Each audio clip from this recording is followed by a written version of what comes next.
آتے تو جب مدینہ منورہ کی طرف آئے، جب آپ مدینہ منورہ کی طرف آئے تو سرکار علیہ الصلوۃ والسلام کے چہرے کے ساتھ یار غار کا چہرہ اتنا مل رہا تھا کہ لوگوں کو پتہ نہیں چل رہا تھا کہ آقا کون ہے اور غلام کون ہے، آقا کون ہے اور غلام کون ہے۔ کوئی آقا سرکار علیہ الصلوۃ والسلام کو مصافحہ کرتا اور بیٹھ جاتا، کوئی آقا سرکار علیہ الصلوۃ والسلام کے سونے غلام ابوبکر صدیق کو مصافحہ کرتا اور بیٹھ جاتا۔ حضرت ابوبکر صدیق کو یہ گوارا نہ ہوا کہ آقا کون ہے اور غلام کون ہے۔ آپ پر قربان جب آپ اپنی نشست اٹھے، اپنی جگہ سے اٹھے، اپنے گلے سے چادر اتاری اور سرکار علیہ الصلوۃ والسلام سے اس چادر سے سرکار پر سایہ کر دیا، اس چادر سے اللہ کے سونے محبوب پر سایہ کر دیا۔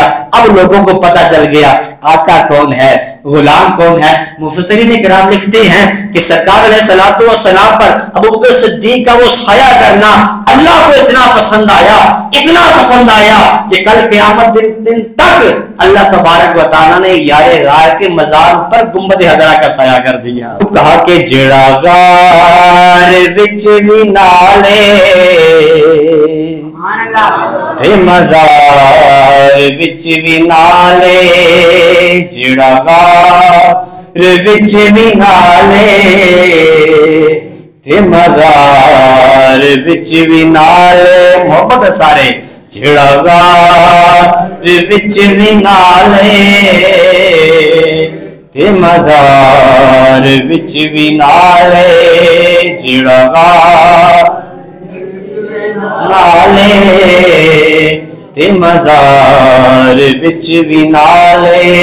اللہ دے سونے محبوب مسجد نبوی چ گئے تب یار نالے، مسجد قباء چ گئے تب یار نالے۔ اس واسطے اسی پہ کہتے ہیں کہ جڑا یار وچ وی نالے تے مزار وچ وی نالے، جڑا غار وچ وی نالے تے مزار وچ وی نالے۔